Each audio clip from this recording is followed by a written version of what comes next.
الحمد للہ وکفا وسلام علی عبادہ الذین اصطفى اما بعد اعوذ باللہ من الشیطان الرجیم بسم اللہ الرحمن الرحیم ان اللہ وملائکتہ یصلون علی النبی یا ایہا الذین آمنوا صلوا علیہ وسلموا تسلیما اللہم صل علی سیدنا مولانا محمد معدن الجود والکرم والسلام۔ یہ حدیث پاک جو آج میں پڑھنے والا ہوں یہ اللہ کے رسول علیہ السلام کی نماز، نفل نماز کے باب میں بڑی اہم حدیث ہے۔ اس سے اندازہ ہوگا آپ کو کہ ہمارے اور آپ کے آقا اور مولا حضور سید عالم کی نمازیں کیسی ہوتی تھیں اور کس طرح سے وہ اپنے رب کی بارگاہ میں حاضر ہوتے تھے۔ یہ خیال رکھتے ہوئے کہ قرآن پاک بھی نازل ہو رہا ہے، جہاد بھی ہو رہا ہے۔ مدینہ طیبہ کی 10 سالہ زندگی میں 33 مرتبہ جہاد ہوا ہے۔ آپ اندازہ فرمائیں، جنگ ہے کافروں سے۔ قرآن پاک کا نزول بھی، اسلامی نظام بھی قائم کیا جا رہا ہے، اس کے ساتھ ساتھ عبادت کا یہ حال میں یہ بتانا چاہتا ہوں۔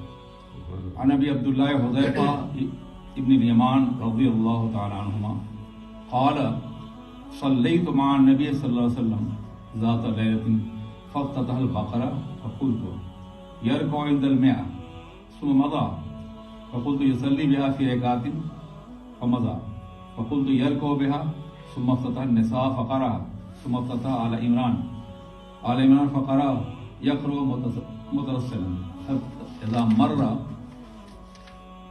بآیتین فیہا تسبیح سبح فاذا مر بسؤال سأل فاذا مر بتعوذ تعوذ ثم ركع فجعل يقول سبحان ربي العظيم فكان ركوعه نحوا من قيامه ثم قال سمع الله لمن حمده ربنا لك الحمد ثم قام قريبا مما ركع ثم سجد فقال سبحان ربي العالى فكان سجوده قريبا من قيامه رواه مسلم۔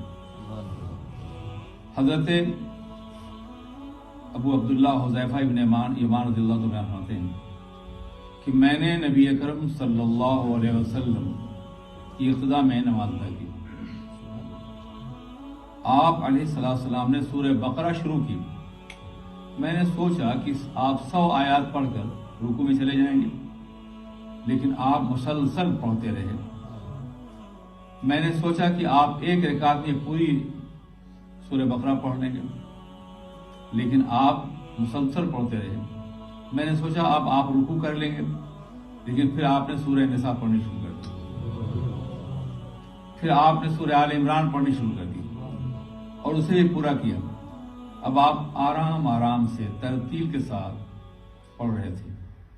جب آپ کسی ایسی آیت کو پڑھتے جس میں اللہ کی پاکی کا تذکرہ ہوتا تو آپ اس کی پاکی بیان کرتے، یا کسی سوال کا تذکرہ ہوتا تو آپ سوال فرماتے، کچھ مانگتے۔ جب پناہ کی بات آتی تو آپ پناہ مانگتے تھے، پھر آپ رکوع میں چل گئے، پھر آپ نے سبحان ربی العظیم پڑھا اور آپ کا رکوع بھی آپ کے قیام جتنا لمبا تھا۔ پھر آپ نے سمع اللہ لمن حمدہ ربنا ولک الحمد پڑھا، پھر ایک طویل قیام کیا جو آپ کے رکوع کے قریب تھا، پھر سجدے میں چلے گئے، پھر سبحان ربی العالی پڑھتے رہے۔ آپ کا سجدہ بھی آپ کے رکوع جتنا تھا۔ آپ اندازہ کر سکتے ہیں، یہ عقائد و جہاں کی نماز تھی۔